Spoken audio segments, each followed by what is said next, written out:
Hi, this is Doug from the Darksliders podcast. This is going to be a little bit different than our normal reviews and news that we've been putting on YouTube. I'll let Brad explain. Hope you guys enjoy. So, moving on here, we did this, I think the first time we did this was the last episode, but something that we thought would be just kind of interesting to have more of a conversation about game mechanics and things like that, as opposed to always just going over games that we're playing or news or anything. So, what we wanted to kind of talk about this time a little bit was kind of that open world feel of games that aren't really open world. And the biggest example of this, and I honestly think Doug just came up with this as an excuse to talk more about this game, but I have other examples. Let's just be clear. But the kind of the thinking here is a game like Bloodborne. Is Bloodborne actually an open world game? Because Bloodborne definitely has a very linear path that you go down, but it's advertised as an open world, and you can kind of, to a point, go where you want. I mean, I obviously didn't play a ton of Bloodborne, as we've discussed many times. That's what I'm saying. I think a better example of this would be Arkham Asylum. I'm not even saying Arkham City. I'm saying like Arkham Asylum, where Arkham Asylum has, because this is an easy one you can both talk about, where Arkham Asylum has a clear linear path, but then there's a part where it like opens up. Yeah. You know what I mean? But it's not an open world game, but it's an open world kinda. What differentiates an open world versus an open world kind of? Because now that we're talking about this, I'm thinking like Grand Theft Auto is an open world game. Yeah. But Grand Theft Auto has set mission order that you have to go on. You can't jump. You know what I mean? Yeah. What I mean, I don't mean it in that regard. There's linear level design versus like what you're thinking is like linear storytelling. Like I think pretty much every open world game has linear storytelling. In which you would do like one mission A, mission B, mission C. So that's like, to me, that's linear storytelling. What I'm talking about is the level design itself. I think the best way to describe this is like Metroidvania, but even Metroidvania isn't a good way to describe this sort of like, not new breed of games, but I would say like a new breed of games where they're not open enough to be called open world, and they're certainly not linear enough to be called like something like Uncharted. Like Uncharted, I think would be like the penultimate, like really good way to do a linear game. Yeah. But something like Dark Souls or Bloodborne or Arkham Asylum doesn't really meet that criteria. And then we also have a word like Metroidvania, which is actually what I'm describing like on a 2D plane. But we don't actually have like a word to describe this in a 3D world. And I think we need to figure out like a better nomenclature to describe these games instead of saying like putting on the box like it's an open world game. But you only have really one direction you can travel in. Because now that I'm thinking about it, Bloodborne, you really are always traveling forward. Yeah, no, At least, exactly. Again, to the point that I got to, is I never felt like I had to go. Once I was through an area, I never had a reason to go back there. I had the ability to go back there, but I didn't need to. Yeah, and I actually really really like that. I actually love that sort of design. I'll even say when I'm saying this, I'm saying Arkham Asylum as well. So I'm not just like saying I love Bloodborne over and over again. Even though I do. I think it takes like the best of both worlds. Where I think a good way comparison would be Arkham Asylum and Arkham City, or Arkham Asylum and Arkham Knight, where Arkham Knight is an open world game. It's really open. You can just like come in on random bad guys and stuff like that. But the level design doesn't feel nearly as good. It doesn't feel nearly as tight as something like Arkham Asylum. And I think this is even an issue in Arkham City. Like I'm sure you played Arkham City. Which one do you like better, Arkham City or Arkham Asylum? I think I'd probably say Arkham City. I got more into that game. I think just because it was really an open world, and I always liked the ability to kind of do whatever I want whenever I want. Yeah. Whereas, I mean, like we kind of talked about, Arkham Knight kind of was always pushing you in a direction. I mean, I've been playing Dragon Age, and my first thing is normally, okay, step 1, explore everywhere I can possibly go. Step 2, which of these quests sounds the most interesting? Is it the main storyline? Then I'll jump down that. If it's not, then forget that. I'm going to go do this other thing that's actually interesting to me. So I just always like that ability to be able to kind of pick what I'm going to do. Yeah, but do you feel like you need a huge open world in order to do that? Because when I was thinking of, actually when I asked the question Arkham Asylum, Arkham City, I realized I actually like Arkham City better. And what I meant to ask you is, do you like Arkham Asylum or Arkham Knight? Where Arkham Knight is like super, super open world, and Arkham City is open world, but it's really dense. I still have not played Arkham Knight. Well, no, I understand. No, I know that. I know that. But I'm saying, I'm saying Arkham City, while it was an open world game, was not a large open world game by any means. Oh, you're talking like world size. Like, do I need something that's like miles and miles across? Like, I mean, what is Yeah, like The Witcher 3 that has like the biggest map in the history of maps, or just a self-contained city? yeah, Um, exactly. it doesn't really either way. I mean, I don't know. I don't really necessarily have a preference. I feel like as long as it's done well enough that there's stuff to do in it. You know what I mean? Like, so some games Yeah, I feel like just get so big and there's areas that there's just nothing in there. There's just area to be area.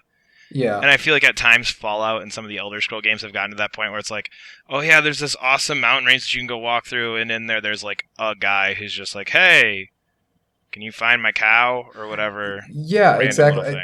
That's what I don't. That's what I'm starting to not like about. I think that's kind of a problem with those huge open world games in general. It's like they're so big, and that's when you start getting those repetitive tasks because you Yeah. just need. Because we talked about the collecting thing. Like you just need a repetitive task that you can start filling in the environment with. hmm We So made this cool looking area. We have to have something for you to do in it. So here's your boring little thing to do in it, so you can look at all the pretty mountains or whatever. yeah, exactly. Well, while I'd much rather have something like Arkham Asylum, or I would say Arkham City is probably the best example of like the best of both worlds, where you have an open world hub, I guess, and Yeah. then you have like these linear levels, and you have also have like linear storytelling. And while there's not a whole lot to do, like submissions, it still feels like it makes it feel like a world, like you are. This is actually like a city. Yeah. Uh, so it kind of gets that sense of place you get with those large open worlds, but then it also doesn't have that issue of having super repetitive tasks that are used to fill open worlds. Yeah, and I think that's just I almost sometimes think that's more a problem of like quest creation and who's actually writing out the quest, because there's Hmm. ways that you can take that open world and you can make there be cool stuff to do in all of these areas. But I just feel like at some point, I mean, in developing these games, you don't have, in a lot of cases, these games are churned out pretty quick. Yeah, Not everyone. I mean, there are developers who take the 4 or 5 years to really go and hone in on stuff. But a lot of these games, it's like, okay, you've got 2 years. You don't necessarily have time to sit here and go, okay, I have to sit here and come up with a really unique quest for there to be a reason for this mountain range to be here. yeah, It's much exactly. quicker. It's much easier to just go, okay, you go to the mountain range, put a cabin there. In the cabin, somebody's disappeared. They left a note that said they went here. Go find them. Yeah, but it's just like copy the code over from whatever quest we have. That's the go Exactly. find the stuff quest. Exactly. And I think, and I can't think of a good example of a game that's done it, but there are ways to have those huge areas and have unique stuff to do in them. And I think it's just a matter of time, and it's a matter of how many people are Yeah. actually going to see that in the end product. You know what I mean? A game like, again, I've been playing Dragon Age. Looking at Dragon Age Inquisition, there's so many quests that if you really sit down and think about how many people are going to do each little tiny side quest, Hmm. is it, as a matter of resources, does it make sense to fill those quests with really, really cool, really engaging things when only maybe 10% of your audience is ever even going to see that? Yeah. So with that point made, why do you want to see No Man's Sky? Because I get to be in a spaceship and go wherever I want, and I just get to see cool planets, and it's in space. It has nothing to do with anything.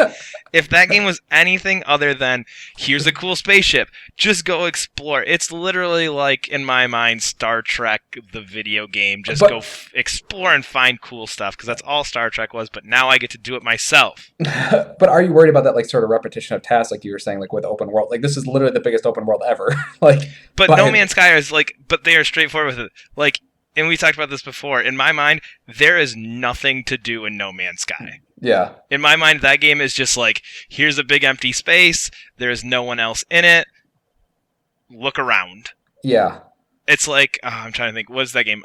Proteus, right? Where you're just walking around, So but just you'd, on a you'd almost rather massive there be scale. like nothing but that mountain range there, as opposed to like that mountain range now being ruined by a stupid quest. You're like, oh, Yeah, I'm not. if you tell me there is like this really cool mountain range, and you know what, there's going to be unique creatures in it, and there's going to be some really cool like design work in it, go wander through.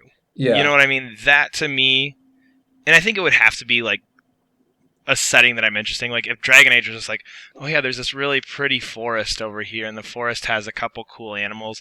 No way in hell I would ever go to that forest. And again, I think it just comes to a level of interest. And I think this is why they put those quests there, and they're not quests that are great, is because what percent of your audience is actually going to be interested? Yeah. You know what I mean? No Man's Sky has the randomly generated impact of it, where it's just, you know what?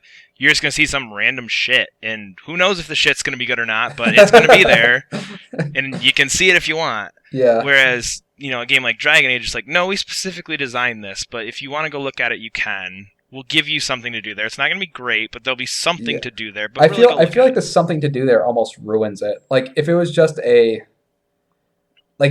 a cavern that had unique creatures in it, to me that would be enough to do. You know what I mean? Yeah. And again, I think in my mind I'm thinking like Dragon Age so far there's like 4 animals that I've run into in like the 2 or 3 like major areas I've explored. So seriously? It's like, I mean there's like different like character types and things like that, but there's like a ram, a fox looking thing, some kind of wild pig.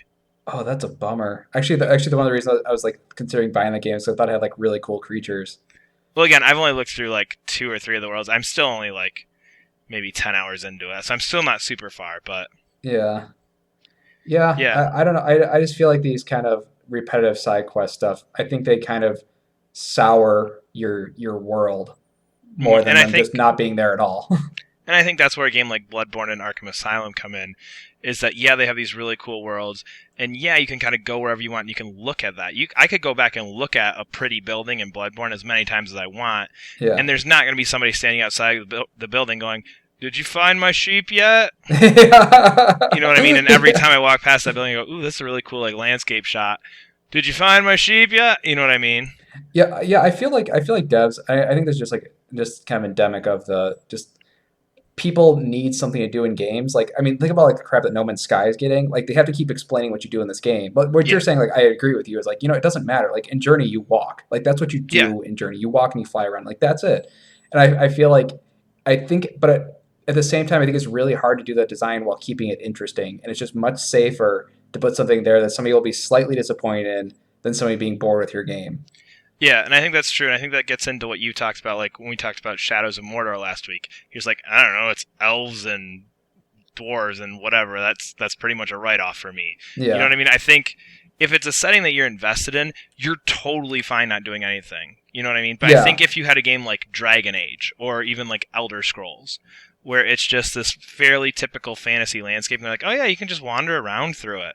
Mm-hmm. Nobody's going to buy that because we've all seen that done dozens of times at this point. Yeah. And nobody is interested in, oh yeah, I'm going to see another fantasy world that's probably going to have the basic same, you know, structure as every other fantasy world. Yeah. But with a game like Journey, they created a unique world, and they created things that were unique to it. No Man's Sky, I think if we'd seen, you know, the Mass Effect formula copied 10 times over at this point, people wouldn't be interested in No Man's Sky. But there's this thing about, you know what, we haven't seen very many like space exploration games where you can go to all these planets, you can do this. Yeah. Other than Mass Effect, I'm really struggling to come up with an idea or another game that's done that recently. That's true. So you think that those quests are kind of being used as a crutch if you don't have an environment that you think people would be just excited enough to be in and just be okay with just being in an environment, and that's the experience. Yeah, because like that's with Bloodborne. Bloodborne has a very unique setting to it. Mm-hmm. And people are fine just wandering around through it because you've never seen this type of setting before. Yeah. Or not never, but rarely. Yeah, and even like the dialogue they give you is like just like little sentences. If you meet a character, you get like 5 sentences, like that's it. And even a game like Fallout, I mean, post-apocalyptic has been done to hell, but there's not a whole lot of games that just let you go freely explore it and see what's out there. Yeah, that's true. You know what I mean? And I think that's why Fallout, to me, holds my interest a bit more than like Skyrim, because it's a setting that I haven't been in. And yeah, there's maybe not a lot to do in the world, and there's giant stretches of just like desert. Mm-hmm. But it's interesting what you get to on the other side of that desert, even without somebody standing there going like, oh man, I lost my bottle caps. Yeah, actually, this is kind of those things. This is like getting totally off topic. We don't have a lot of news, so I guess we can keep talking about it. But this is a down week. That's no. This is one of those things that I don't know how to put this in a word, but like the importance of boredom in a game, where like the fact that you haven't had something to do in a long time makes it very exciting when there is something to do. Shadow of the Colossus is probably like the best example of this. I know you haven't played a whole lot, but you've played enough to understand that like between the Colossus battles, there's nothing. Like you ride a horse in a direction. yeah, you ride a horse and you kind of, you don't really explore the environment, but you kind of like, you just soak in the whole fact of like you going there. Kind of, you soak in, it's a journey. You're traveling. You're like, that's the experience. And then when you get to that boss battle is so much more amazing because you've been not bored, but you just haven't been like as engaged in the game. So Yeah. I think that's the same thing like with that Bloodborne and Dark Souls does really well. It's because there's not many characters around. So when you finally do meet a character, like, oh wow, this is strange, this is weird. What is this character doing here? But like with like we were saying, Dragon Age, like you just have NPCs and just everybody all over the place. So it's not nearly as meaningful anymore. Mhm. So like when you give all these people all these side quests and stuff, they're no longer meaningful. Yeah, which is weird to me because a big thing I think with games like Dragon Age is they have all the people to make the world feel, quote unquote alive and like it's a Hmm. living real world. But again, I don't particularly care for Bloodborne, but to me that world feels much more alive Yeah, than even though like a game everybody's like Dragon literally Age. dead in Yeah, it. literally. But you know what I mean. But just there's so much going on in it, and I'm so much more engaged into what's actually going on with this, and I'm more curious about the world. Whereas Dragon Age is like, yep, the religious people don't like them. Oh, yep, Templars and mages. I know how this story goes down. Oh, dragon. Yep, okay. And I think it I just goes back to that engaging setting idea. yeah. I also feel that also has to do with a lot of like your stats are showing. Like if you can see if you see a quest as just being a way to like check off a checkbox and you don't see it as a person in need, then you don't care. And then Yeah, it just feels like a game. Like and it kind of like pulls you out of that world. Well, I think in conclusion to all this, less is more. yeah. I think that's a great way to put it. And I think open world is good, but having stuff that's meaningful, and even if that means scaling down your open world, I don't think is necessarily bad. And I think games that have that Bloodborne feel, where it's got that kind of middle ground, are succeeding because you mentioned the boredom factor a couple times, and I think those games really quickly eliminate that boredom factor because everything's so well planned out. Yeah, it's well paced, but yeah, but I'm saying like you have just longer spaces in between interactions of things happening, and I think that's really I think that's a really good idea. I think it's really bold for a developer to do that and hard to do. Yeah, I'll agree with that. Hmm. So that was our discussion on the weird middle ground games between open world and linear. If you guys liked what you heard, you can always subscribe to us on YouTube. We also have full-length episodes available on YouTube, iTunes, SoundCloud, and pretty much any place you can find podcasts. See you guys next time.